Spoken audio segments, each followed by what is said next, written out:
Untuk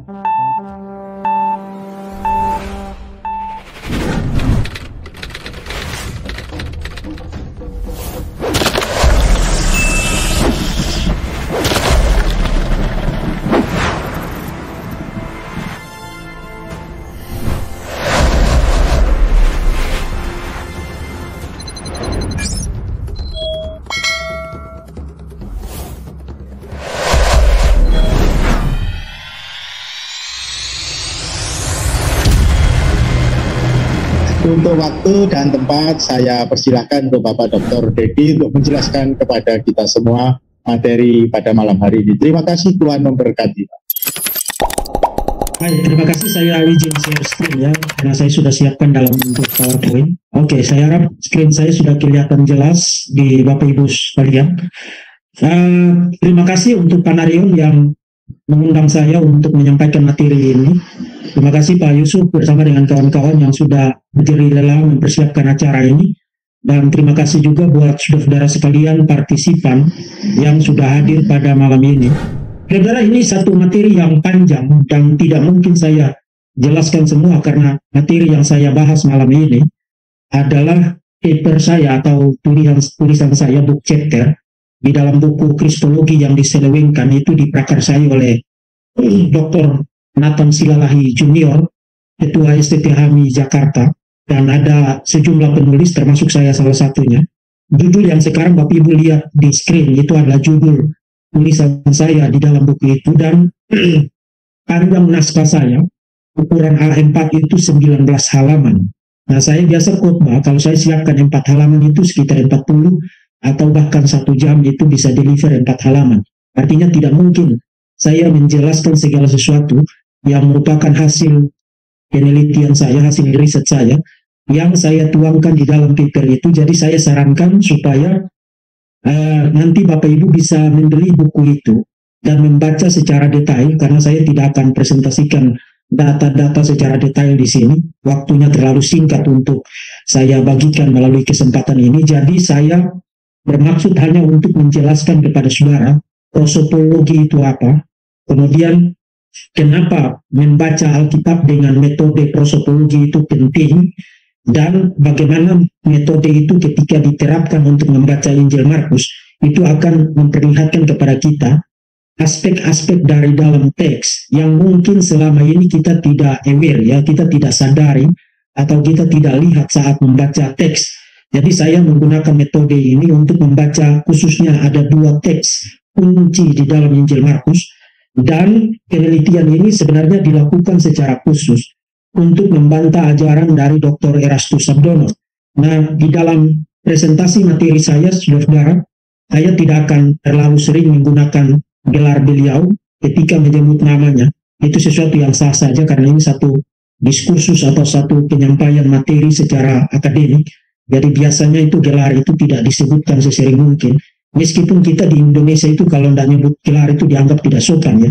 Tapi di dalam forum semacam ini, itu merupakan sesuatu yang sah. Nah, saudara, untuk kesempatan yang ringkas ini, saya akan bahas bagi saudara sekalian 4 poin, dan itu akan saya lakukan secara cepat saja. Nanti saya berharap Bapak Ibu bisa mempertajam materi ini. Kalau ada hal-hal yang belum dipahami, itu bisa disampaikan melalui sesi tanya-jawab. Yang pertama kita akan bahas tentang apa yang saya sebut sebagai Yesusanitas dari Dr. Erastus Sabdono, nanti akan saya jelaskan.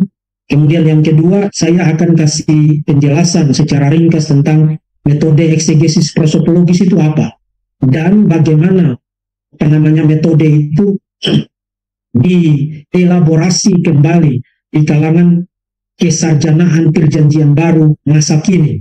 Kemudian yang ketiga, kita akan lihat secara sekilas tentang gelar Kurios atau gelar Tuhan di dalam Injil Markus. Dan yang keempat, kita akan menerapkan metode ini untuk membaca 2 teks, tapi saya kira waktunya tidak akan cukup. Jadi saya hanya akan kasih contoh dengan menggunakan metode ini membaca Markus pasal 1 ayat 2 dan ayat yang ketiga. Nanti kalau ada pertanyaan tentang Markus pasal 12 itu bisa disampaikan melalui tanya jawab. Jadi itu adalah poin-poin pembahasan kita malam ini. Pertama, kita mulai dari Yesusanitas dari Dr. Erastus Sabdono. Nah, istilah Yesusanitas itu tidak biasa didengar tiap hari di kalangan kekristenan di Indonesia. Tapi istilah itu saya dapatkan dari dua profesor perjanjian baru dari Dallas Theological Seminary, Profesor Daniel Bock dan Profesor Daniel Willis. Itu dua orang yang sangat terkenal di dalam studi perjanjian baru. Mereka menulis buku berjudul Dethroning Jesus, dan buku itu sudah diterjemahkan ke dalam bahasa Indonesia oleh Momentum.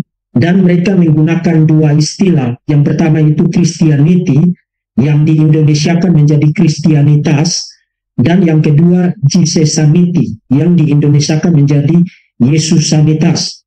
Nah, Yesusanitas itu adalah istilah yang mereka gunakan untuk membuat kategori pandangan-pandangan di dalam kekristenan yang menolak ketuhanan Yesus. Jadi Yesus itu hanya nabi, Yesus itu hanya Mesias, hanya utusan, Yesus itu hanya seorang guru moral, Yesus itu hanya seorang pembuat mujizat atau nabi apokaliptik, tapi dia bukan Tuhan yang sejati, dia bukan Allah yang sejati. Jadi itu adalah istilah Yesusanitas, adalah istilah yang digunakan untuk merangkum pandangan-pandangan yang beredar di dalam tubuh kekristenan, khususnya di dalam kalangan liberal, termasuk juga di kalangan para bidat yang Unitarian, seperti Saksi Yehova, seperti Socinianisme, seperti ajaran Dr. Erastus Sabdono.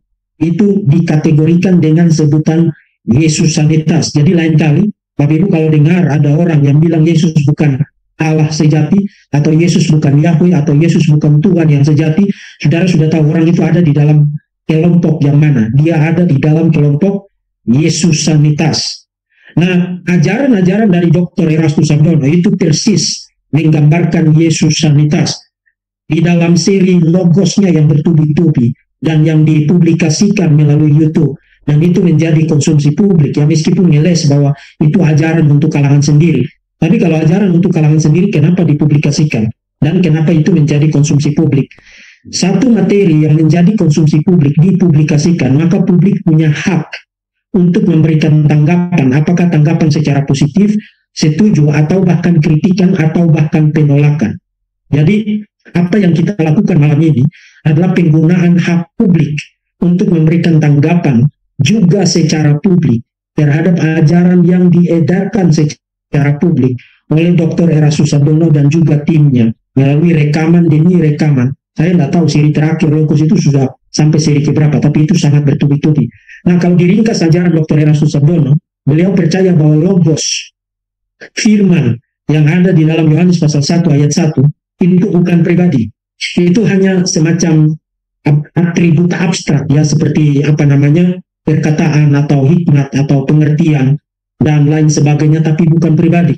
Nah, amazingnya lagi, beliau ketika menegaskan Logos itu bukan pribadi, di kesempatan yang sama, dia justru menegaskan bahwa Logos di dalam prolog Injil Yohanes adalah Bapa. Nah, ini adalah sesuatu yang sangat kacau, ya, karena kalau Logos itu bukan pribadi, bagaimana mungkin Logos adalah Bapa? Tapi itulah yang saudara lihat terus-menerus ada di dalam presentasi beliau, ya. Presentasi Dr. Erastus Sabdono, itu kalau saudara ikuti satu persatu, saudara lihat, dia ngomong A di kesempatan pertama, begitu beberapa menit kemudian dia sudah berkontradiksi dengan dirinya sendiri. Dia terus-menerus menekankan bahwa Yesus itu bukan Yahweh, Yesus bukan Allah yang sejati, Yesus bukan Tuhan yang sejati. Dia juga mengatakan bahwa Yesus bukan juru selamat yang sejati, Yesus hanya semacam juru selamat pelaksana. Jadi juru selamat yang sebenarnya atau juru selamat yang sejati adalah Bapa, dan Yesus dapat sukses menunaikan misinya sebagai juru selamat karena Yesus dihuni oleh Logos atau didiami oleh Logos. Termasuk Dr. Erastus Sabdono menolak doktrin inkarnasi.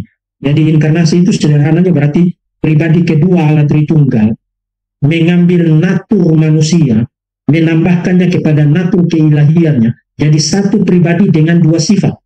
Itu doktrin inkarnasi. Nah, Dr. Erastus Sabdono menolak doktrin itu, bahkan mengklaim bahwa doktrin inkarnasi itu adalah hasil pemikiran pagan yang dimunculkan atau yang dikemukakan oleh bapak-bapak gereja. Kemudian Dr. Erastus Sabdono bicara tentang monoteisme, tapi monoteisme yang dia samakan dengan apa yang disebut dengan Unitarianisme. Unitarianisme itu berarti orang percaya bahwa Tuhan itu hanya satu pribadi. Nah, itu berbeda dari doktrin Trinitas. Kita percaya Tuhan itu Esa, tapi keesaan Tuhan itu ada dalam 3 pribadi yang berbeda, yaitu Bapa, Putra, dan Roh Kudus. Jadi Bapa bukan pribadi yang sama dengan anak, anak bukan pribadi yang sama dengan Roh Kudus. 3 pribadi yang berbeda memiliki hakikat atau esensi yang satu dan sama, yaitu doktrin Tritunggal. Nah, itu ditolak oleh Dr. Erastus Sabdono. Kalau saudara baca esai saya di dalam buku itu, nanti akan terbit sebentar lagi, saya menegaskan atau lebih tepat memberikan saran kepada Dr. Erastus Sabdono, sebaiknya tidak memakai label Kristen untuk dirinya, termasuk juga untuk gereja-gereja atau jemaat-jemaat yang setuju dengan ajarannya. Kenapa? Karena semua ringkasan poin-poin pengajaran beliau yang saudara lihat sekarang di screen, itu persis ajaran non-Kristen. Kekristenan sepanjang sejarah menolak semua poin-poin ini. Jadi kalau Dr. Erastus Sabdono mengajarkan ajaran seperti begini, kebebasannya dihargai, haknya dihargai, tapi dia kehilangan haknya untuk dapat secara sah menyandang status sebagai orang Kristen. Saya secara personal tidak menganggap pendeta Erastus Sabdono sebagai hamba Tuhan Yesus Kristus yang sejati, termasuk saya tidak menganggap dia sebagai orang Kristen, termasuk orang-orang yang percaya dan setuju dengan ajarannya. Saya menolak mereka sebagai orang Kristen, dan itu bukan penolakan personal, tapi itu penolakan berdasarkan ajaran-ajaran kekristenan yang fundamental, yang esensial. Kekristenan adalah kekristenan karena percaya Alkitab firman Tuhan. Kekristenan adalah kekristenan karena percaya Yesus Kristus adalah Allah sejati yang menjadi manusia sejati. Doktrin Tritunggal dan doktrin hypostatic union. Kekristenan adalah kekristenan karena percaya doktrin Allah Tritunggal. Kekristenan adalah kekristenan karena percaya bahwa kekristenan tidak dapat bertahan dan tidak dapat berdiri kecuali kalau menegaskan semua itu. Dan itulah yang membedakan kekristenan dari agama manapun di dalam dunia ini. Jadi kalau orang menolak semua doktrin itu, maka kekristenan bukan lagi kekristenan. Artinya ajaran Dr. Erastus Sabdono adalah ajaran-ajaran yang persis bertentangan dengan semua pilar-pilar inti kekristenan. Jadi saya menganggap Dr. Erastus Sabdono merusak dan meruntuhkan kekristenan dari dalam, dan karena itu sebagai orang Kristen yang sejati, yang mengerti baik tentang iman Kristen dan meyakini dengan segenap hati, jiwa dan pikiran dan hidup saya untuk kekristenan yang demikian, saya menolak dengan tegas semua ajaran dari Dr. Erastus Sabdono. Nah, malam ini saudara-saudara, karena semua poin ini tidak mungkin bisa dibuktikan salah satu persatu, maka saya hanya akan fokus kepada kristologi. Bahwa Yesus memang adalah Yahweh. Yesus memang adalah Allah sejati yang menjadi manusia sejati. Dan itu akan dibuktikan dari dalam Injil Markus secara khusus dengan menggunakan metode yang disebut dengan metode eksegesis prosopologis. Oke. Maka pertanyaannya, apa itu eksegesis prosopologis? Saudara, ini istilah yang memang tidak familiar di dalam kekristenan di Indonesia, dan bukan hanya di dalam kekristenan di Indonesia, tapi bisa dikatakan dalam 2 dekade terakhir ini, atau 20 tahun terakhir ini. Ini istilah yang baru muncul kembali.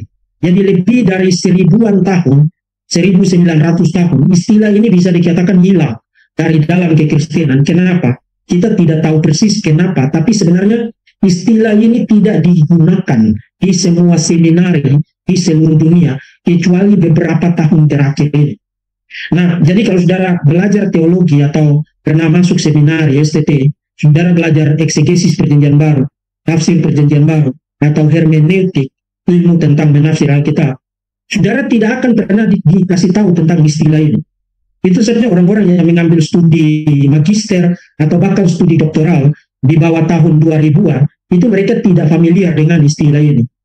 Padahal saudara-saudara, ini adalah sebuah metode membaca Alkitab yang sangat dominan digunakan di kalangan bapak-bapak gereja mulai dari awal abad kedua sampai dengan masa Agustinus. Jadi bapak-bapak gereja pra-Nisea sampai dengan bapak-bapak gereja setelah Nisea, ketika membaca Alkitab untuk membela iman Kristen, baik itu membela ketuhanan Yesus maupun membela doktrin Allah Tritunggal, mereka membaca Alkitab dengan menggunakan metode ini. Nah, karena itu saya akan menggunakan sedikit waktu untuk menjelaskan kepada saudara, ini metode apa. Nah, istilah prosopologis itu berasal dari kata bahasa Yunani prosopon. Itu bentuk tunggalnya dan bentuk jamaknya prosopa. Nah, kata itu punya banyak arti, ya. Bisa berarti face, bisa berarti wajah, bisa juga berarti kehadiran personal atau kehadiran secara fisik atau penampilan luar, termasuk bisa juga berarti topeng. Karena ini istilah prosopon itu konteksnya sebelum kekristenan itu digunakan di dunia teater. Jadi dulu itu belum ada film, belum ada layar tancap.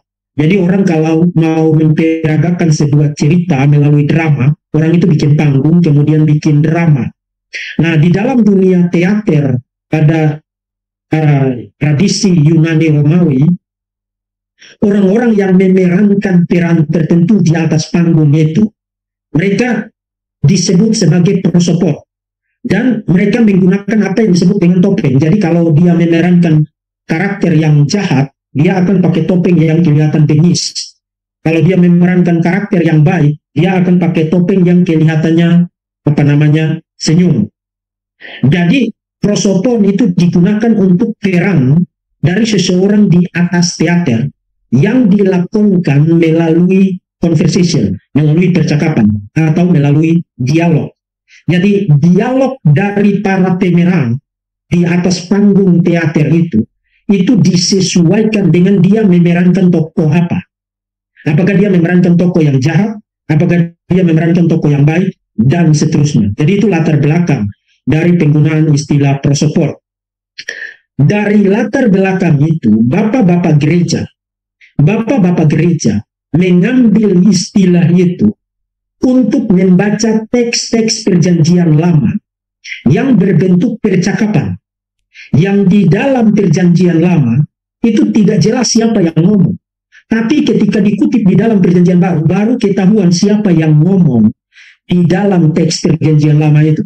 Satu kali lagi, kata prosopologis atau teknik membaca perjanjian lama, perjanjian baru dengan prosopologis dilakukan untuk teks-teks yang berbentuk percakapan atau berbentuk dialog, conversation, yang di dalam konteks PL-nya itu tidak jelas siapa ngomong kepada siapa. Tidak jelas. Tapi ketika dikutip di dalam perjanjian baru, para penulis perjanjian baru mengidentifikasi atau memperjelas yang ngomong itu siapa dan dia ngomong kepada siapa. Itu sederhananya begitu. Nah, kalau saudara mau definisinya itu saya cantumkan di screen.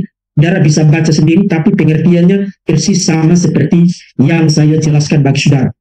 Nah, entah kenapa, saya juga belum melakukan riset tentang itu, tapi entah kenapa, itu metode itu hilang dari dalam kekristenan.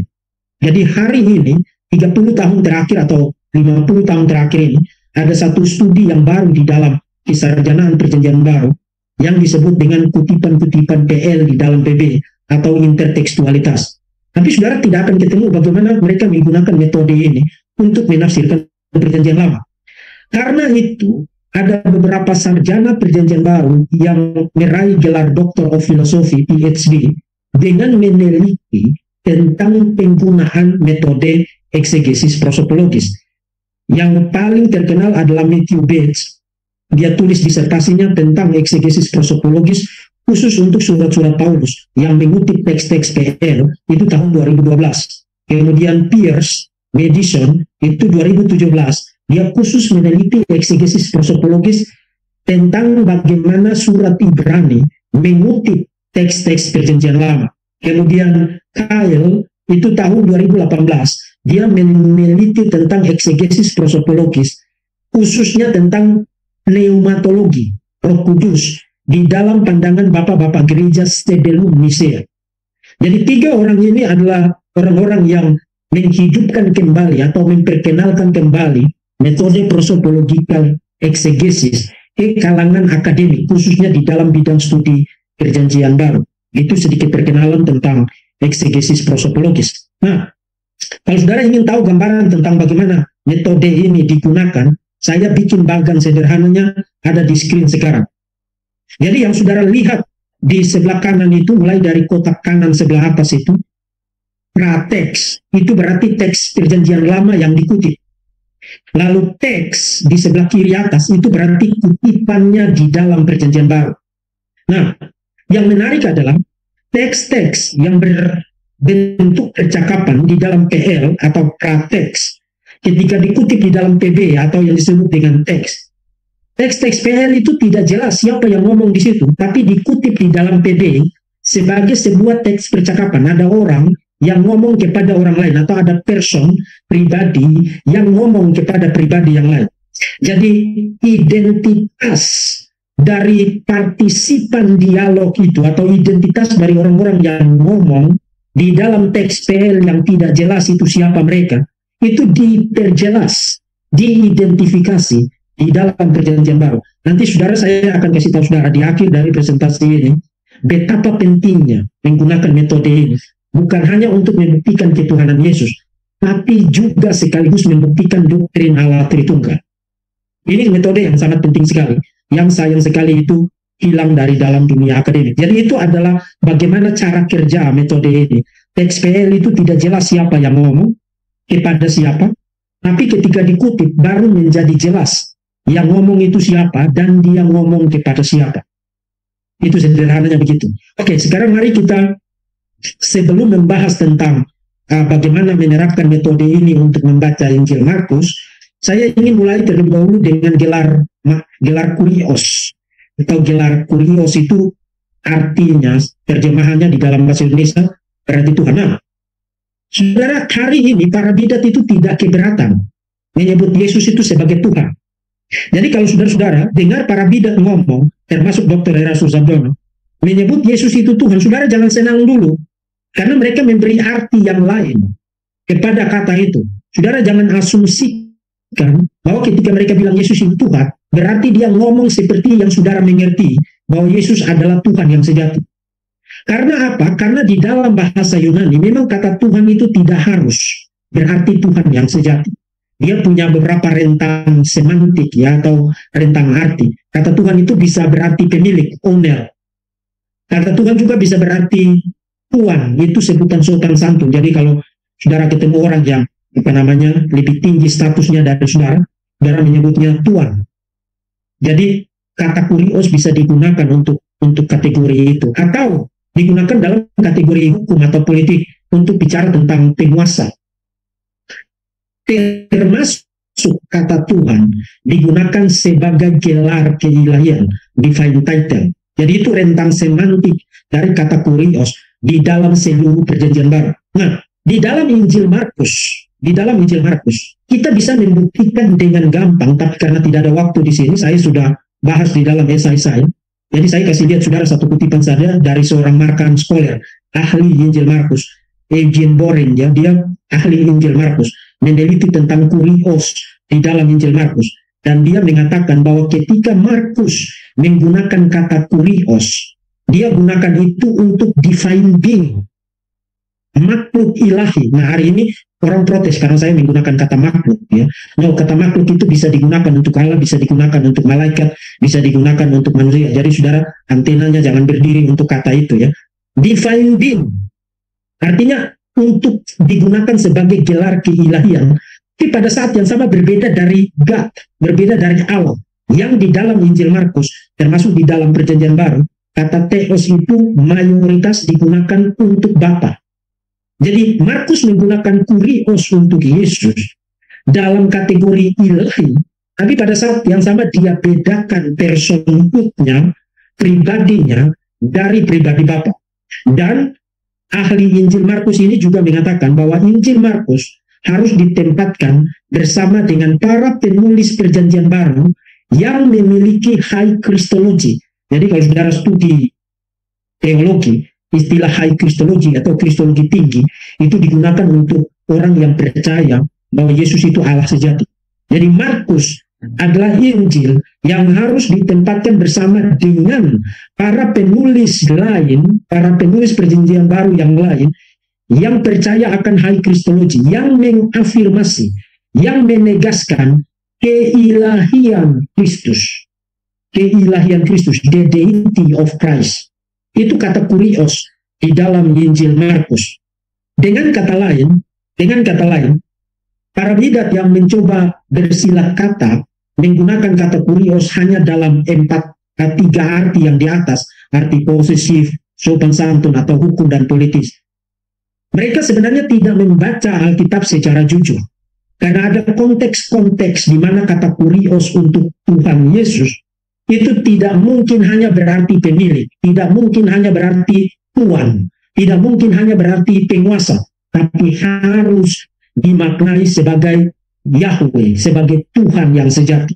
Dan kita akan buktikan itu sekaligus memperlihatkan kepada saudara bagaimana menggunakan eksegesis prosokologis di dalam Injil Markus. Oke, tadi saya katakan ini waktunya sangat singkat, saudara. Jadi saya hanya akan kasih saudara satu contoh. Bagaimana eksegesis prosokologis digunakan untuk Injil Markus, sekaligus membuktikan bahwa kata kurios di dalam Injil Markus itu tidak mungkin hanya berarti penguasa, atau hanya berarti tuan, atau hanya berarti pemilik. Kata kurios untuk Yesus di dalam Injil Markus itu harus dimengerti sebagai sinonim, ekuivalen, sama dengan kata Yahweh di dalam perjanjian lama, dan itu nanti saudara akan lihat di dalam presentasi ini. Oke, satu contoh saja dari Markus pasal 1 ayat 2 dan ayat 3. Kita baca mulai dari bawah ya. Seperti ada tertulis dalam kitab Nabi Yesaya, lihatlah aku menyuruh utusanku mendahului engkau, ia akan mempersiapkan jalan bagimu. Ada suara orang yang berseru-seru di padang gurun, persiapkanlah jalan untuk Tuhan, luruskanlah jalan baginya. Nah, sebelum saya perlihatkan kepada saudara bagaimana membaca teks ini dengan menggunakan metode prosopologi, tapi ada beberapa observasi yang sangat jelas yang saudara bisa lihat dari teks ini, yang kita bisa tandaskan untuk kesempatan yang ringkas ini. Pertama, Markus pasal 1 ayat 2 dan 3 sebenarnya bukan hanya mengutip dari Nabi Yesaya, tapi dia mengkombinasikan 3 teks di dalam perjanjian lama. Nah, kenapa Nabi Yesaya yang disebutkan? Itu sudah ada studi kesarjanaannya. Ricky Watts dari Cambridge menulis disertasi tentang New Exodus di dalam Injil Markus. Dan dia membuktikan bahwa meskipun Markus mengutip dari 3 teks itu, mengkombinasikannya, dia hanya sebut Yesaya karena Yesaya adalah nabi yang paling sering dikutip di dalam Injil Markus. Dan yang kedua, program naratif dari Injil Markus itu menggunakan skema Exodus baru atau keluaran baru di dalam Yesaya. Itu saatnya dia mengatribusikan atau dia mengkaitkan kutipan ini dengan Nabi Yesaya. Meskipun orang yang familiar dengan perjanjian lama tahu bahwa dia bukan hanya kutip dari Yesaya, tapi dia kombinasikan kutipan dari Keluaran 23 ayat 20, Maliaki pasal 3 ayat yang pertama, dan Yesaya pasal 40 ayat yang ketiga. Itu yang pertama. Yang kedua, kalau saudara lihat 3 teks perjanjian lama itu 3 teks itu harus dibaca secara bersamaan, baru saudara dapatkan isi yang ada di dalam Injil Markus. Satu kali lagi, 3 teks perjanjian lama yang saudara lihat sekarang di screen, Keluaran 23, Maliaki 3 ayat yang pertama, dan Yesaya pasal 40 ayat yang ketiga, itu harus dibaca secara bersamaan untuk saudara dapatkan isi yang ada di dalam Markus pasal 1 ayat 2 dan ayat yang ketiga. Karena begini, kita mulai dari Keluaran pasal 23 ayat yang ke-20. Di dalam Keluaran pasal 23 ayat yang ke-20, dan saya kasih eksegesis yang detail di paper saya, saudara silakan baca di situ. Itu bicara tentang malaikat Tuhan. Jadi untuk membebaskan Israel keluar dari Mesir, pribadi ilahi yang diutus mengeksekusi penebusan Israel keluar dari perbudakan di Mesir adalah malaikat Tuhan. Jadi istilah seorang malaikat di situ itu merujuk kepada malaikat Tuhan. Dan saya kasih bukti-buktinya di dalam paper saya, di dalam tulisan itu. Saudara jangan terpengaruh dengan istilah malaikat, ya, karena kata malaikat itu tidak selalu merujuk kepada malaikat yang ciptaan itu, yang di dalam gambar-gambar kita itu ada sayapnya. istilah malak atau di dalam bahasa Yunaninya angelos itu semata-mata berarti messenger, utusan. Dan itu bisa berlaku untuk pribadi ilahi, tapi juga bisa berlaku untuk malaikat yang ciptaan, termasuk bisa berlaku untuk manusia yang diutus. Misalnya di Markus ini, di pasal 1 ayat yang kedua, utusanku, itu kan merujuk kepada Yohanes Pembaptis. Dan kalau saudara lihat di dalam bahasa Yunaninya, itu menggunakan kata angelos, malaikat. Jadi istilah malaikat itu tidak bicara tentang jenis makhluk tertentu, tapi bicara tentang fungsinya apa. Fungsinya sebagai messenger, sebagai utusan. Nah, di dalam Keluaran pasal 23, itu hanya bicara tentang satu utusan, yaitu malaikat Tuhan. Aku mengutus seorang malaikat berjalan di depanmu. Nah, teks itu kemudian digunakan oleh Maleaki. Digunakan oleh Maleaki. Sekarang Maleaki bukan hanya bicara satu utusan, tapi bicara dua utusan. Di pasal 3 ayat 1a, lihatlah aku menyuruh utusanku supaya ia mempersiapkan jalan di hadapanku. Itu utusan yang pertama.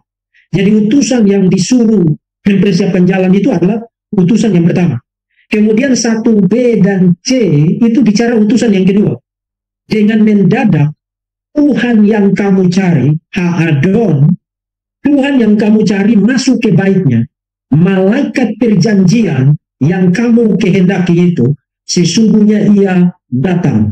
Firman Tuhan semesta alam. Nah, teks ini adalah teks yang sangat menarik sekali. Karena sekarang kita bukan hanya ketemu ada dua utusan. Di 1a bicara tentang utusan yang pertama, 1b dan c bicara utusan yang kedua. Tapi sekaligus kita melihat bahwa utusan yang kedua, yang disebut sebagai Tuhan, dengan mendadak Tuhan, dalam bahasa Ibrani-nya Ha-Adon, dan di dalam perjanjian lama, kata Ha-Adon selalu untuk Yahweh. Dengan mendadak Tuhan yang kamu cari itu, masuk ke baitnya, Tuhan ini siapa? Tuhan ini adalah malaikat perjanjian. Nah, di dalam, kalau saudara baca di dalam kitab Hakim-Hakim, malaikat Yahweh bilang, akulah yang mengadakan perjanjian dengan kamu.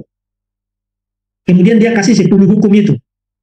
Itu sebenarnya malaikat Tuhan itu disebut dengan malaikat perjanjian. Yang kamu kehendaki itu sungguh ia datang. Firman Tuhan. Artinya ada satu sosok yang lain. Saudara mungkin tidak membaca ini secara teliti, tapi saya ingin saudara perhatikan di sini. Ini satu sosok tersendiri yang disebut Tuhan. Saya kasih huruf tebal sekarang. Yang disebut Tuhan. Tapi ada satu sosok lagi yang berfirman. Yang menggunakan kata ganti orang pertama di sini. Aku. Tidak mungkin Unitarian. Perjanjian lama tidak mungkin Unitarian. Karena kalau kita membaca teksnya ini, kita bukan hanya ketemu dua utusan, tapi kita ketemu dua sosok yang sama-sama disebut sebagai Tuhan. Yang satu disebut sebagai Ha-Adon, yang sama dengan malaikat perjanjian, dan yang satunya lagi yang ngomong. Firman Tuhan, yang ngomong dengan menggunakan kata ganti orang pertama tunggal. Aku, ku. Saudara bisa lihat di screen saya kasih tebal sekarang. Mungkin selama ini saudara baca ini secara sambil lalu saja. Tapi kalau saudara teliti baik-baik, saudara bukan hanya ketemu ada dua utusan di sini, tapi ada dua sosok yang sama-sama disebut dengan sebutan Tuhan. Yang satu disebut Ha-Adon, dan yang satu menggunakan tetragramaton. Dan tadi saya katakan, kata Ha-Adon di dalam seluruh perjanjian lama, itu selalu, always, tidak ada kekecualian, selalu digunakan untuk Yahweh. Tapi dibedakan personhood-nya, dibedakan pribadinya. Karena dia disebut sebagai malaikat perjanjian yang di dalam Pentateuk mengadakan perjanjian dengan Israel. Dan ada satu sosok lagi yang bicara, ngomong dengan kata ganti orang pertama. Aku menyuruh utusanku supaya ia mempersiapkan jalan di hadapanku. Jadi Maleaki membuat satu modifikasi yang sangat signifikan terhadap Keluaran pasal 23 ayat 20 di sini. Nah, kenapa Maleaki membuat modifikasi itu? Karena dia masih bicara tentang sosok yang sama sekarang. Malaikat Tuhan yang dibicarakan di Keluaran pasal 23 ayat 20 sebagai utusan juga adalah utusan yang akan datang yang disebut Ha-Adon dan yang disebut malaikat perjanjian. Dan dia tidak lain. Kalau saudara baca semua literatur Yahudi, itu mereka membaca ayat ini sebagai ayat-ayat mesianik. Jadi Mesias itu tidak lain adalah malaikat Tuhan yang di dalam perjanjian lama juga menyandang nama Yahweh. Karena kalau saudara baca Keluaran pasal 23 ayat 21 dikatakan kamu harus baik-baik dengar apa yang dia katakan. Karena dia tidak akan mengampuni pelanggaranmu. Lalu dikasih alasan, because my name is in him. Namaku ada di dalam dia. Dia siapa? Malaikat Tuhan ini. Nah, ini malaikat pasal 3. Kemudian Yesaya pasal 40. Yesaya pasal 40, persiapkanlah di padang gurun jalan untuk Tuhan. Jadi saudara lihat sekarang, Ha-Adon yang akan datang di sini, yang disebut malaikat perjanjian di sini, di dalam Yesaya itu disebut dengan tetragramaton. Tuhan, Yahweh. Jadi yang akan datang itu Yahweh. Yang akan datang itu Yahweh. Luruskanlah di padang belantara jalan raya bagi Allah kita, Elohimnya kita. Jadi Mesias itu bukan manusia biasa. Mesias yang akan datang itu, yang dijanjikan itu adalah Yahweh sendiri, menurut Yesaya pasal 40 ayat 3. Dan Maliaki pasal 3 menyebutnya Ha-Adon, sekaligus menyebutnya malaikat perjanjian. Nah, dengan elaborasi singkat itu, saya bisa bikin ini menjadi sesuatu yang panjang. Tapi sekarang mari kita lihat. Bagaimana Markus secara jenius mengkombinasikan 3 teks itu, lalu dia mengutipnya, dan sekarang saudara lihat ada sesuatu yang signifikan berubah di Markus. Lihatlah aku menyuruh utusanku, ini saudara dapatkan di Maliaki. Lihatlah aku menyuruh utusanku, itu saudara dapatkan di Maliaki pasal 3 ayat 1a. Mendahului engkau. Nah, kata engkau itu tidak muncul di dalam Keluaran, di dalam Maliaki pasal 3, termasuk tidak muncul di dalam Yesaya pasal 40 ayat yang ketiga. Jadi waktu Markus mengutip Maliaki pasal 3, Yesaya pasal 40 ayat yang ketiga, dan Keluaran pasal 23 ayat yang ke-20, sekarang dia sedikit memodifikasi isinya dan membuatnya menjadi semacam percakapan. Aku menyuruh utusanku mendahului engkau. Nah, siapakah aku dan siapakah engkau di sini? Siapakah aku dan siapakah engkau di sini? Menurut konteks PL-nya, Maliaki pasal 3, aku menyuruh utusanku tidak lain adalah Bapa, Yahweh. Tapi engkau di sini siapa? Kemudian dia lanjutkan, ia akan mempersiapkan jalan bagimu. Ada suara orang yang berseru-seru di padang gurun, persiapkanlah jalan untuk Tuhan, Yahweh, luruskanlah jalan baginya. Ini dari Yesaya pasal 40 ayat yang ketiga. Jadi ada satu orang yang ngomong, menurut Markus ya, ada satu sosok, satu pribadi yang ngomong kepada pribadi lain, dan pribadi lain ini dia gunakan kata ganti orang kedua tunggal, engkau. Engkau. Nah, siapakah engkau? Kita tidak perlu menebak. Di dalam konteks Injil Markus kan jelas ya. Ayat pertama, inilah permulaan Injil tentang Yesus Kristus, the Son of God. Jadi engkau di situ siapa? Yesus. Dan Yesus di situ di dalam Markus pasal 1 ayat yang kedua dan ayat yang ketiga itu tidak lain adalah pribadi atau tetragramaton Tuhan yang baginya jalan itu dipersiapkan dan disebut di dalam konteks Yesaya sebagai Allah kita. Jadi kalau orang tanya, apakah ada eksplisit di dalam Alkitab Yesus disebut sebagai Yahweh? Saudara sekarang lihat di depan biji mata saudara sendiri. Ini kutipan langsung dari Yesaya pasal 40 ayat yang ketiga, bicara tentang Yahweh, dan ini menurut Markus adalah Yesus. Bahkan dia kutip verbatim dari Yesaya pasal 40 ayat yang ketiga. Dan saudara, kata Tuhan di sini, ini terjemahan Septuaginta dari tetragramaton, 4 huruf suci itu, YHWH, yang ada di dalam Yesaya pasal 40 ayat yang ketiga. Saudara mau bukti apa lagi? Dengan kata lain, ajaran Dr. Erastus Sabrono adalah ajaran yang persis bertentangan dengan ajaran Alkitab. Ini baru satu ayat. Tapi supaya saudara ada waktu untuk bertanya, waktu saya sudah habis mungkin, saya selesaikan sampai di sini. Jadi siapa yang bicara? Yang bicara adalah Bapa. Bapa berkata kepada Yesus, lihatlah aku. Jadi yang menggunakan kata ganti orang pertama di situ adalah Bapa. Bapa akan menyuruh utusanku, Yohanes Pembaptis, mendahului engkau di situ siapa? Yesus, supaya ia mempersiapkan jalan bagimu. Nah, saya akan kembali ke poin itu. Tapi pertanyaan terakhir saya, kapan percakapan itu terjadi? Percakapan itu tidak terjadi pada saat Yesus lahir. Percakapan itu sudah ada di dalam perjanjian lama. Di dalam Maliaki pasal 3, di dalam Yesaya pasal 40 ayat yang ketiga. Itulah sebabnya para ahli, terutama di dalam literatur berbahasa Jerman, saya kutip kepada saudara dalam terjemahan bahasa Inggrisnya, mengatakan bahwa percakapan ini happens in a prologue in heaven, terjadi di dalam sebuah prolog di surga. Nah, sampai di sini saudara saya simpulkan dulu. Kalau percakapan ini terjadi di surga, maka kita bukan hanya mendapatkan bukti mengenai ada perbedaan pribadi Yesus dan Bapa, artinya oneness Pentakostal itu pasti salah. Tapi teks itu menggunakan gelar tetragrammaton untuk Yesus. Dengan kata lain, Dr. Erastus Sabuano pasti salah. Nah, kalau teks itu menggunakan gelar tetragrammaton untuk Yesus, maka sekarang kita bisa membuktikan bahwa Yahweh itu tidak unipersonal. Tidak pribadinya cuma satu. Tapi plural. At least, setidaknya di dalam teks kita ketemu ada dua pribadi. Bapa bicara kepada Mesias, dan keduanya sama-sama menyandang sebutan Yahweh. Di Maleakhi pasal 3, apa yang ngomong itu disebut Yahweh. Di Yesaya pasal 40 ayat 3, Mesias juga disebut sebagai Yahweh. Jadi bukan berarti ada dua Yahweh, Yahweh yang satu, tapi berkeberadaan dalam dua pribadi yang berbeda, Bapa dan Anak. Dan itu kita bisa buktikan melalui percakapan prosopologis yang dicatat oleh Markus, mengutip kombinasi Keluaran pasal 23 ayat 1 dengan Maliaki pasal 3 ayat yang pertama, dan Yesaya pasal 40 ayat yang ketiga. Yesus sama seperti Bapa, meskipun berbeda pribadinya, adalah Yahweh. Dan karena itu, Dr. Erastus Sabuano mengajarkan ajaran sesat.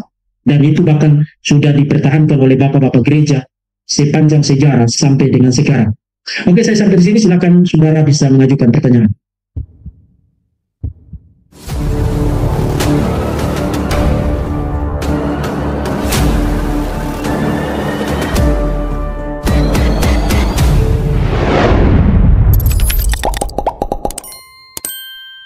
Terima kasih, shalom, selamat malam semuanya. Terima kasih Bu Deki, selamat malam juga. Bagaimana kabar? Baik juga? Kabar baik, aman aja. Oke, saya ini ada masalah teknis saja mengenai penafsiran prosopologi tadi. Saya hanya mau bertanya, apa perbedaan dengan cara atau hermeneutik analogi fide dan pewahyuan progresif atau analogi skriptura? Yang saya lebih suka mungkin analogi skriptura. Saya lihat kayaknya prosopologi ini adalah bentuk khusus dari analogi skriptura tadi. Mungkin Pak Diki bisa jelaskan itu. Saya baca itu di Spiral Hermeneutik dari Glenn Osborne. Dia jelaskan tentang hal itu. Mungkin Pak Diki bisa jelaskan tentang apa sih perbedaan antara prosopologi dengan analogi fide, analogi skriptura, dan pewahyuan progresif. Oke, pertama pertanyaan dari Pak Semi. Salam juga. Salam buat saudara-saudara di Kupang. Apa perbedaan analogia skriptura dengan prosopological exegesis dan perbedaannya dengan wahyu yang progresif? Analogia skriptura itu pada dasarnya prinsip menafsir, diktum atau prinsip di dalam menafsir bahwa semua bagian di dalam kitab suci itu harus dibaca secara harmonis, dalam arti tidak boleh ada bagian yang dibaca sedemikian rupa sehingga bertentangan dengan bagian yang lain. Itu yang pertama. Yang kedua, bagian-bagian yang kurang jelas itu ditafsirkan menurut bagian-bagian yang jelas. Itu analogia skriptura. Kalau wahyu progresif itu bicara tentang Tuhan itu waktu memberikan wahyu, dia tidak memberikan plak satu kaligus itu 66 kitab. Tapi di dalam progres sejarah dan di dalam progres waktu, Tuhan memberikan firman yang makin lama itu makin jelas, bukan hanya makin jelas, tapi juga mencapai klimaksnya. Jadi, di dalam perjanjian lama itu Tuhan terus-menerus memberikan janji, memberikan nubuat, baik itu melalui nubuat yang verbal, tapi juga melalui tipologi, apakah peristiwa-peristiwa, benda-benda dan lain sebagainya, seperti misalnya Abraham mempersembahkan anaknya di atas Bukit Moria atau Gunung Moria, itu menjadi tipologi dari Allah sendiri mempersembahkan anaknya mati di atas Kalvari 2000 tahun yang lalu. Jadi secara progresif apa yang ada di dalam perjanjian lama yang merupakan janji dan nubuat itu kemudian digenapi di dalam perjanjian baru. Jadi klimaks pewahyuan itu adalah perjanjian baru. Ibrani pasal 1 ayat 1 sampai 3 mengatakan bahwa pada zaman dahulu dengan berbagai macam cara Allah berbicara kepada nenek moyang kita. Pada zaman terakhir ini dia berbicara melalui perantaraan anaknya. Jadi Yesus Kristus adalah pewahyuan final, pewahyuan klimaks dari seluruh sejarah pewahyuan. Artinya setelah Yesus tidak ada lagi nabi. Jadi minta maaf kalau setelah Yesus kemudian ada yang masih ngaku-ngaku nabi, minta maaf, tidak ada lagi lowongan. Lowongannya sudah ditutup. Itu yang disebut dengan wahyu progresif. Nah, apakah itu yang dimaksudkan ketika saya bicara tentang eksegesis prosopologis? Agak beda karena sebenarnya eksegesis prosopologis memang mengasumsikan wahyu progresif, iya. Tapi eksegesis prosopologis mencoba menjelaskan kaitan dua teks atau lebih. Jadi teks-teks yang sudah ada di dalam perjanjian lama, kemudian dibaca bersamaan dengan yang ada di dalam perjanjian baru, kita dapat gambaran yang jauh lebih komplit. Misalnya, waktu kita baca Maleakhi pasal 3, kita mengajukan pertanyaan sederhana tadi, siapa ngomong kepada siapa? Aku menyuruh utusanku mempersiapkan jalan di hadapanku, dengan mendadak Tuhan yang kamu cari. Jadi siapa ngomong kepada siapa? Tidak jelas, ambigu di dalam perjanjian lama. Soal personnya, pribadi yang ngomong kepada siapa.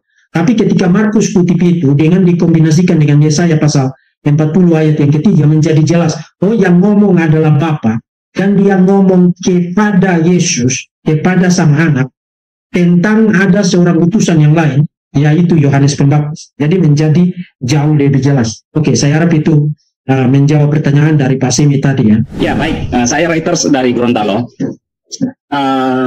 Pertanyaan pertama sederhana, Pak Deki tulis buku itu kira-kira kemana Pak saya bisa kontak, siapa tahu berjodoh dalam hal nominalnya begitu, karena saya merasa itu penting sekali untuk mempelajari itu yang pertama. Lalu yang kedua Pak, maaf pertanyaan saya agak memprovokasi, agak provokatif. Seingat saya di dalam percakapan di Facebook itu pernah ada pihak dari Pak Erastus Sabdono itu mengajak debat terbuka dengan Pak Diki. Saya pikir supaya menghentikan ini logos-logos itu yang berseri-seri itu, saya pikir itu perlu diadakan debat terbuka Pak. Maaf, saya tidak bertanya berkenaan materi karena memang singkat dan saya cukup paham saja, karena memang juga di satu sisi saya memang ingin untuk supaya memperoleh buku itu. Tapi saya paham tentang prosopologis itu dari penjelasan Pak Deki. Terus terang ini ilmu yang baru bagi saya Pak, karena memang sebelumnya saya belum pernah dengar hal ini. Cuma itu, apakah orangnya Pak Erastus Sabdono itu pernah menantang debat secara terbuka? Mungkin perlu diladeni Pak Deki barangkali itu. Ya, itu yang saya mau sampaikan saja. Terima kasih. Pertanyaan dari Pak Reuters ya di Gorontalo. Saya dulu pernah praktek di Gorontalo ya, di Tamalate. Saya tinggal di situ. Nah, buku ini nanti akan kontak kemana ya? Saya sampai sekarang juga itu dikelola oleh Pak Nathan Silalahi. Mereka sementara bikin flyer untuk promosinya. Nanti akan saya umumkan di Facebook saya. Jadi Bapak Ibu yang tertarik untuk membeli buku itu, karena tulisannya bukan hanya dari saya, tapi dari cukup banyak akademisi yang mayoritas itu bergelar doktor ya, dan rame-rame menulis masing-masing satu topik, kemudian dikumpulkan menjadi satu kumpulan tulisan. Jadi Bapak Ibu akan dapat satu materi yang sangat kaya dari buku itu. Judulnya Kristologi yang diselewengkan, akan diumumkan di Facebook. Kemudian yang kedua, pertanyaan dari Pak Reuters bahwa pihak Dr. Erastus mengajak debat. Sebenarnya terbalik. Dr. Erastus tidak pernah mengajak debat, termasuk juga anak buahnya. Yang mengajak debat termasuk yang mengumumkan tantangan debat formal secara terbuka adalah pihak Asasi. Nah, saya termasuk salah satu pengurus di dalam Asasi, Asosiasi Apologis Indonesia, dan ketuanya adalah Dr. Pangeran Manurung, termasuk di dalamnya adalah Dr. Nathan Silalahi, termasuk ada saya, Dr. Stanley Paparam, Dr. Eli Tambunan, dan lain sebagainya. Udah banyak orang di situ.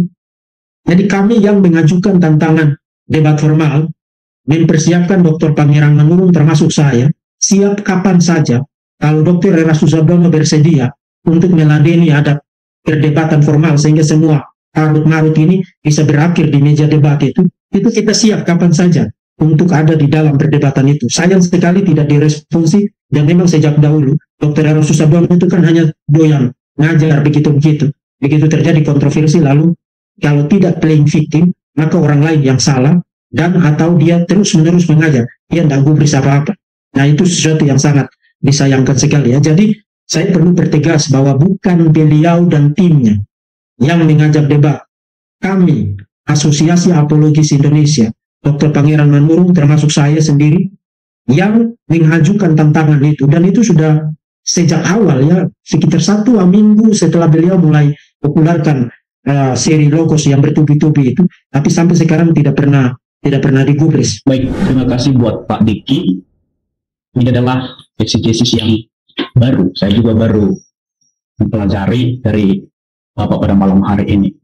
Nah, saya mau tanya Pak, atau butuh dijelaskan kembali, apakah sama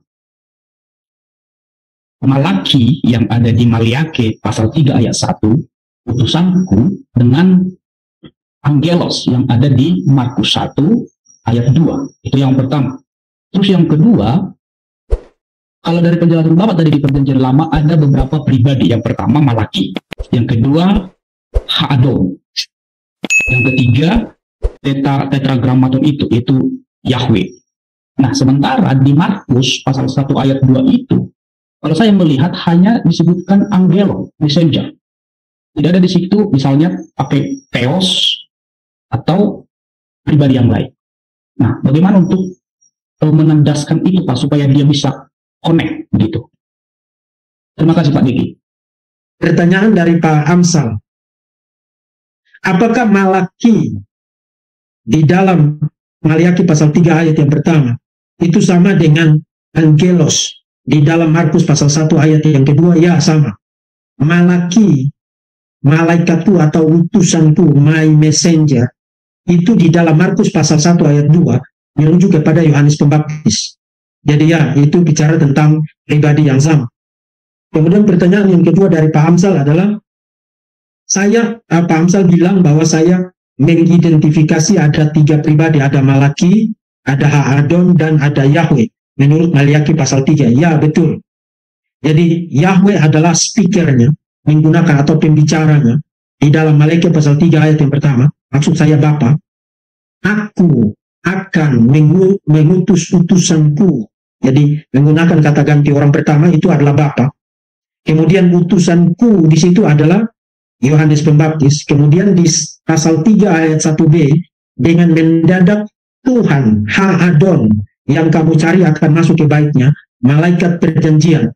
Itu bicara tentang pribadi yang lain, yang di dalam Yesaya pasal 40 ayat yang ketiga disebut juga dengan sebutan Yahweh, yang di dalam Markus pasal 1 ayat 2 dan 3 adalah Yesus. Adalah Yesus. Jadi itu adalah kaitan intertekstual yang saudara bisa lihat tentang kemunculan persons itu, pribadi-pribadi itu di dalam Maliaki pasal 3, Yesaya pasal 40 ayat yang ketiga, dan Markus pasal 1 ayat yang kedua dan ayat yang ketiga. Oke. Silakan pertanyaan yang lain. Terima kasih. Berjumpa lagi dengan Pak Diki. Kemarin Bapak ke Surabaya dengan Bu Mary ya. Ya, betul. Ya, ini menarik. Tema ini sangat menarik ya. Khususnya masalah hermeneutik. Saya Pak Diki langsung cek etimologinya di Concise Greek English Dictionary of New Testament, dan Pak Diki katakan tadi itu luar biasa itu. Cuma jadi pertanyaan, di dalam sekolah teologi banyak tidak menggunakan konsep hermeneutika ini. Itu tenggelam. Pak Diki, apakah ada data tenggelamnya itu sejak abad keberapa? tidak digunakan lagi di dalam konteks pembelajaran hermeneutik, khususnya di kita di Indonesia. Sehingga ini menjadi sangat baru, ya, yang menekankan tentang bagaimana percakapan secara defined, ya. Nah, ini Pak Diki, pertanyaan yang pertama. Yang kedua, menyangkut tadi buku-buku, mungkin sama dengan Pak Reuters, ya. Sumber buku yang tadi Pak Diki katakan, yang beberapa pakar menulis tentang hal ini, secara spesifik dari Markus dan beberapa kitab tadi tentang percakapan. Nah, kira-kira untuk memperoleh buku-buku itu bagaimana Pak Diki? Itu saja. Terima kasih. Pertanyaan dari Pak Moses. Pertanyaan yang menarik, saya belum adakan riset secara khusus, tapi ini sebuah scholarly guess, ya, dugaan kesarjanaan. Karena di dalam tulisan saya, sampai pada abad ke-11, seorang Bapak Gereja Timur, namanya Theophila, masih menggunakan metode eksegesis prosopologis. Itu abad ke-11, ya. Jadi, termasuk saya kutip juga kata-katanya atau komentarnya mengenai Markus pasal yang pertama, ayat yang kedua dan ayat yang ketiga, khususnya kutipan mengenai kutipan dari Yesaya pasal 40 ayat yang ketiga. Jadi dia bilang begini, di sini menggunakan, saya kutip dalam bahasa Inggris, di sini Allah, saya terjemahkan saja, di sini Allah berbicara kepada Allah Anak. Here God the Father is speaking to God the Son. Jadi dia juga memberikan komentar prosopologis untuk Markus pasal 1 ayat yang kedua dan ayat yang ketiga. Artinya dia fokus memberikan komentar soal natur percakapan di dalam kutipan itu. Itu abad yang ke-11. Di dalam tulisan para reformator kita tidak ketemu lagi. Kita bisa paham karena di dalam tulisan bapak-bapak para reformator itu sudah lebih cenderung sangat filosofikal. Dan pada era setelah reformasi sampai dengan lahirnya pencerahan abad 17-18, kemudian abad 18-19 itu lahirnya teologi modern atau yang sekarang disebut dengan teologi liberal yang sangat merusak kekristenan di Eropa terutama. Kemudian sampai dengan tahun 70-an 80-an mulai lahir kembali minat untuk studi khusus mengenai kutipan-kutipan PL di dalam Perjanjian Baru. Dan itu sebabnya di dalam studi pascasarjana sekarang, khususnya pascasarjana dalam bidang studi biblika Perjanjian Baru, itu ada satu mata kuliah yang disebut dengan mata kuliah intertekstualitas. Jadi itu sudah jadi satu mata kuliah tersendiri. Dan tokoh-tokoh terkenal seperti Don Carson, seperti Greg Beale dari Westminster Theological Seminary, kemudian Moise, kemudian Richard Hayes, termasuk Matthew Bates yang tadi saya sebutkan namanya, itu tokoh-tokoh terkenalnya. Dan bahkan tahun 2016 itu sudah terbit satu komentari, satu tafsiran yang berisi tafsiran khusus untuk semua kutipan Perjanjian Lama di dalam Perjanjian Baru, di dalam semua kitab Perjanjian Baru. Jadi Commentary on the Use of the Old Testament in the New Testament, itu 2016. Buku sangat tebal sekali, saya punya tapi ada di kantor. Editornya adalah Don Carson dan Profesor Greg Beale. Yang menarik adalah, waktu saya tulis esai ini, saya coba scanning, mulai dari halaman pertama sampai dengan halaman terakhir. Itu buku lebih dari 2.000-3.000 halaman, sangat tebal sekali, karena semua kitab di dalam PB, itu mereka kasih komentarnya, tafsiran untuk semua kutipan di dalam PB. Jadi sangat tebal sekali. Tidak satu kali pun mention, tidak satu kali pun menyebutkan tentang eksegesis prosopologis. Nah, itulah sebabnya muncul orang-orang seperti Matthew Bates, seperti Madison, seperti Kyle, melakukan riset, bahkan tulis disertasi PhD dalam bidang Perjanjian Baru, khusus meneliti tentang bagaimana metode ini dapat digunakan secara sah untuk membaca kutipan-kutipan PL di dalam Perjanjian Baru. Kemudian, satu lagi informasi tambahan. Dan mungkin ini menjelaskan kenapa hilang.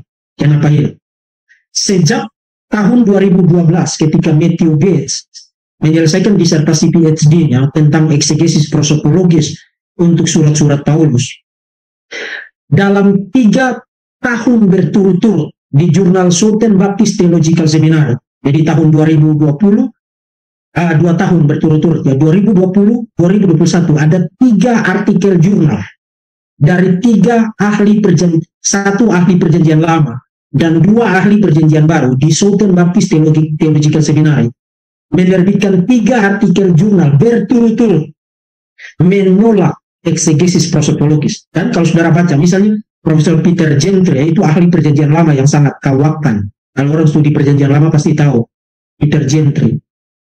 Menurut Peter Gentry, eksegesis prosopologis itu tidak valid. Karena apa? Asal usulnya dari dunia pagan. Saudara dengar tadi saya jelaskan latar belakang dari kata prosopologis itu kan dari dunia teater. Dan yang kedua, menurut Peter Gentry, eksegesis prosopologis itu tidak valid karena memberi makna baru, new meaning kepada teks perjanjian lama. Dan termasuk murid-muridnya juga ada 2 orang, David Scrop, kemudian ada 1 lagi saya lupa namanya, juga menulis artikel jurnal di Southern Baptist Journal of Theology itu, dan mereka menolak eksegesis prosopologis. Dugaan saya, kenapa mereka tidak mention sama sekali misalnya di dalam commentary on the use of the Old Testament in the New Testament tadi, yang diedit oleh Carson dan Bill, karena mereka mencurigai eksegesis prosopologis memberi makna yang tidak ada di dalam teks. Itu dugaan saya. Makanya tadi saya katakan ini dugaan kesarjanaan. Itu diperlukan riset lagi untuk memastikan itu atau memberikan data yang akurat untuk itu. Tapi itu dugaan saya berdasarkan pembacaan saya, karena fokus riset saya hanya soal bagaimana metode ini muncul kembali, kemudian diterapkan untuk membaca perjanjian baru dan kutipan PL di dalamnya, tapi saya belum secara khusus melakukan riset tentang why, kenapa ini hilang dari dunia kesarjanaan. Oke. Pertanyaan tadi lagi dari Pak Moses, bagaimana memperoleh buku-buku seperti yang tadi saya sebutkan ya, dari Bates, dari Madison, dari Kyle, itu perlu banyak berdoa Pak, karena itu kita mesti dapatkan melalui melalui Amazon ya. Itu buku-buku di Eropa itu kan disertasi yang diterbitkan itu kan tidak murah, karena mereka tahu, penerbitnya tahu bahwa ini yang beli tidak banyak, makanya disertasi yang diterbitkan itu selalu sangat mahal untuk kita bisa dapatkan. Jadi saya harap itu sudah menjawab apa yang ditanyakan oleh Pak Moses tadi. Yang halo Pak, selamat malam Pak. Halo. Ya, saya pelayanan di Kalimantan Barat, Pak. Nama saya Pak Gibson. Saya tertarik tadi apa yang dibilang Bapak tadi tentang Nabi terakhir adalah Yesus, Pak. Bagaimana tentang di Efesus itu, Pak? Kalau di Efesus kan ada di situ bahwa Efesus 4 ayat 11, dan ialah yang memberikan baik rasul-rasul maupun nabi-nabi, baik pemberita-pemberita Injil maupun gembala-gembala dan pengajar-pengajar. Di sini bahwa juga masih ada tentang nabi, Pak. Yang dimaksud yang nabi yang Yesus nabi terakhir, atau yang di sini itu karunia atau apa itu, Pak? Itu yang ditanyakan, Pak, tentang kejelasannya, Pak. Pertanyaan dari Pak Gibson, bahwa tadi saya katakan bahwa tidak ada lagi nabi setelah Yesus. Jadi kalau yang ngaku-ngaku nabi, kita harus minta maaf karena lowongannya sudah ditutup. Itu sudah tidak ada lowongan lagi untuk menjadi nabi ya.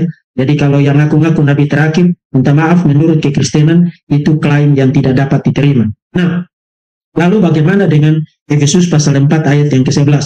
Tidak masalah, karena ayat itu tidak bicara tentang nabi-nabi setelah kedatangan Yesus. Ayat itu hanya menyebutkan tentang fungsi atau jabatan-jabatan yang Tuhan pernah kasih untuk memperlengkapi umatnya. Jadi Tuhan memberikan para nabi, Tuhan memberikan para rasul, Tuhan memberikan para pemberita Injil, termasuk juga memberikan para pengajar. Jadi ayat itu tidak bicara apa-apa tentang ada nabi setelah kedatangan Tuhan Yesus. Oke, saya harap itu sudah menjawab pertanyaan tadi ya. Silakan kalau masih ada lagi. Terima kasih Pak Moderator, dan shalom, selamat malam Pak Diki. Saya penggemar Bapak sekali Pak kalau sudah berbicara di Apologet Indonesia, dan saya juga suka ikut Bapak. Pak Diki, menarik sekali untuk materi yang Bapak paparkan pada malam hari ini, yaitu yang termasuk tadi salah satunya adalah mengenai eksegesis prosopologis. Dan yang paling menarik tadi Bapak katakan bahwa cara yang sudah dimasukkan dalam mata kuliah untuk hermeneutik di STT saat ini, karena saya tadi agak sedikit ini juga gitu ya, mungkin bahasa teologisnya memang agak tinggi sekali. Dan pertanyaan saya yang pertama untuk Pak Diki sekarang, dan saya tahu bahwa Pak Diki adalah ketua STT, yaitu di Rai Batam, betul kan Pak ya? Ya. Apakah dengan adanya untuk yang hilangnya eksegesis yang Bapak masukkan tadi itu sudah benar-benar nanti dikembalikan atau dimasukkan dalam mata kuliah hermeneutik di SDT yang Bapak pimpin? Itu yang pertama. Dan yang kedua, yang pertanyaan saya adalah, apakah memang dari materi yang Bapak paparkan tadi itu sudah pernah, yaitu dikhotbahkan di depan jemaat? Kalau yang saya lihat materinya tinggi sekali, Pak. Kalau seandainya sudah pernah dikhotbahkan, bagaimana kira-kira untuk menyederhanakan gitu, supaya jemaat itu mengerti dan memahami? Dan pertanyaan yang ketiga, Pak, kalau dibolehkan, Bapak tadi katakan dengan adanya pengajaran, yaitu Pak Erastus Sabdono yang sangat itu sudah menyimpang gitu ya dari ajaran kekristenan ini, dan Bapak tadi menyatakan bahwa sudah tidak menganggap, bahkan sudah tidak mengakui bahwa beliau itu adalah menjadi seorang Kristen. Apakah memang ada dari pihak-pihak nantinya, kalau seandainya yaitu pihak dari Erastus itu istilahnya mengcounter atau katakanlah membuat suatu materi untuk bisa menyerang Bapak, apakah memang Pak Deki juga sudah siap gitu Pak kira-kira? Itu aja Pak Deki, terima kasih, selamat malam dan shalom. Silakan Pak. Baik, karena tinggal 7 menit, jadi saya langsung jawab. Nanti kalau masih ada waktu, kita bisa tambah setidaknya satu lagi. Pertanyaan pertama, apakah materi atau metode eksegesis prosopologis ini akan diajarkan di mata kuliah di STT-RAI? Ya, akan dimasukkan, tapi mungkin dimasukkan di program S2 nanti, kalau kita akan buka. Karena saya berencana untuk membuka S2 dengan konsentrasi studi Perjanjian Baru. Itu nanti kita akan masukkan dalam mata kuliah intertekstualitas ya. Di dalam mata kuliah hermeneutik, kita punya hermeneutik 1, kemudian hermeneutik 2, lalu ada mata kuliah eksegesis PL dan eksegesis PB. Jadi kita punya cukup banyak mata kuliah biblika di kurikulum di STT-RAI Batam. Hermeneutik 1 itu kita materinya itu fokus membahas prinsip-prinsip umum. Jadi langkah-langkah umum yang dapat diterapkan untuk semua kitab di dalam Alkitab. Kemudian hermeneutik 2 itu fokus untuk membahas soal genre, jenis sastra. Karena menafsirkan puisi itu tidak sama dengan menafsir narasi. Tidak juga sama dengan menafsirkan hikmat. Literatur-literatur hikmat seperti kitab Amsal, Pengkhotbah dan lain sebagainya. Tidak sama dengan menafsir surat-surat. Tidak sama dengan menafsir kitab apokaliptik seperti kitab Daniel. Kemudian sebagian kitab Yesaya termasuk kitab Wahyu di dalam Perjanjian Baru. Jadi hermeneutik 2 itu materinya mengcover tentang jenis-jenis sastra atau genre yang berbeda-beda di dalam Alkitab. Karena setiap jenis sastra itu menentukan cara membaca dan menentukan apa harapan, ekspektasi kita untuk kita dapatkan dari tulisan yang bersangkutan. Eksegesis Perjanjian Baru dan eksegesis Perjanjian Lama di dalam mata kuliah itu sudah lebih kepada penerapannya. Jadi penerapan dari prinsip-prinsip umum dan prinsip-prinsip khusus berdasarkan jenis sastra itu diterapkan untuk mengeksegesis salah satu kitab dari dalam Perjanjian Lama dan dari dalam Perjanjian Baru. Karena di dalam studi program sarjana itu kan kita tidak bisa tidak bisa berharap bahwa anaknya itu punya pengetahuan yang sangat dalam ya, karena itu sifatnya memperkenalkan kurikulum teologi dalam bidang-bidang yang banyak itu, bidang biblika, bidang sistematik, bidang historika, bidang praktika, dan bidang didaktika. Itu bidang yang sangat banyak sekali dan dipelajari dalam 150 sampai 160 SKS ya. Artinya kita tidak bisa expect bahwa orang itu akan sangat deep pemahamannya. Itulah sebabnya diperlukan studi S2 yang jauh lebih spesifik ya. Dia bisa choose apakah dia mau mendalami bidang biblika Perjanjian Baru, biblika Perjanjian Lama, atau mendalami dogmatika atau sistematika dan lain sebagainya. Itu mungkin kita akan masukkan di level S2 ya, tidak bisa masuk di level S1. Kemudian apakah pernah dikhotbahkan? Saya pernah khotbah, tapi bukan dari teks ini. Dari Roma pasal yang ke-16 yang juga mengutip teks PL di dalam Yesaya pasal 53 yang berbentuk percakapan. Tapi itu saya tidak khotbah di jemaat awam, itu saya khotbah di hadapan para mahasiswa dan para dosen. Nah, kalau tanya bagaimana disederhanakan, itu biasanya perlu berdoa dulu, minta hikmat. Karena kita tidak bisa rencanakan itu sekarang.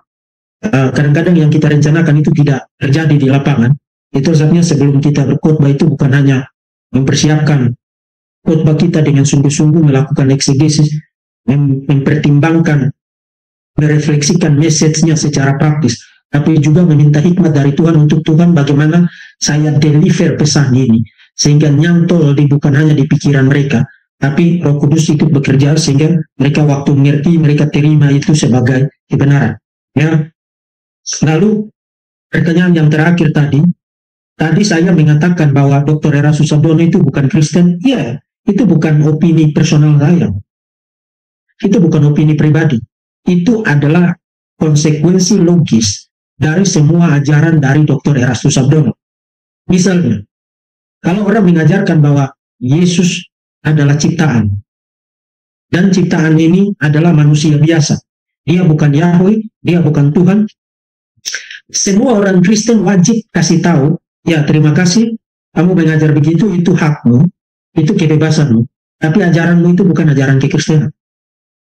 Dan jauh lebih gentleman orang saksi Yehova, yang karena tidak percaya Yesus adalah Tuhan, adalah Yahweh, mereka bikin aliran sendiri.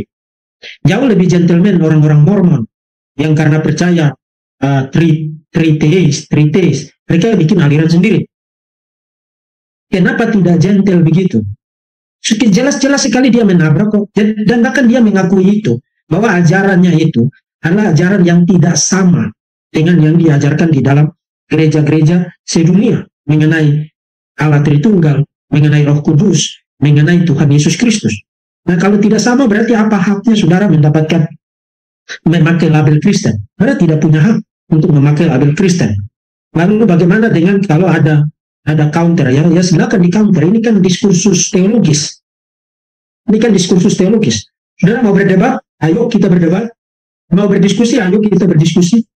Mau berpolemik, ayo kita berpolemik. Ini kan urusan teologis. Tidak ada urusannya dengan urusan-urusan yang lain.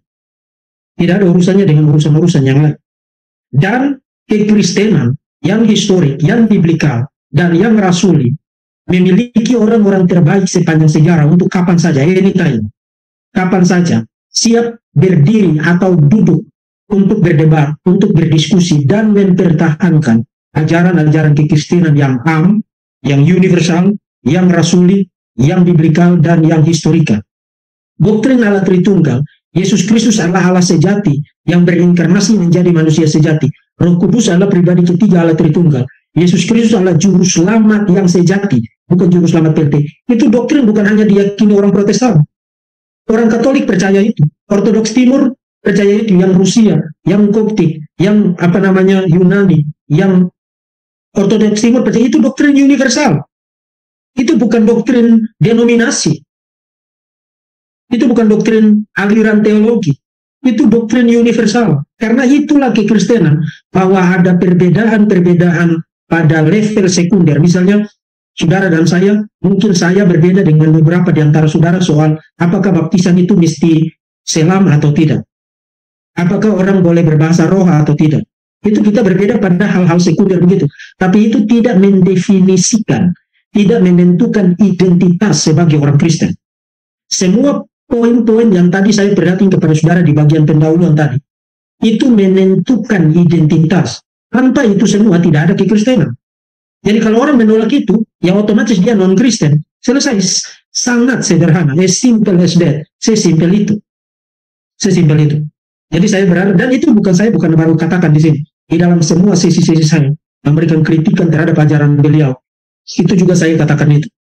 Dan itu bukan sesuatu yang bermasalah. Itu adalah penegasan teologis sebagai orang Kristen terhadap ajaran-ajaran fundamental kekristenan yang ditentang dan yang diselewengkan oleh Dr. Erastus Sabdono, ya. Jadi saya harap itu jelas. Oke. Baik, terima kasih Pak Diki, luar biasa.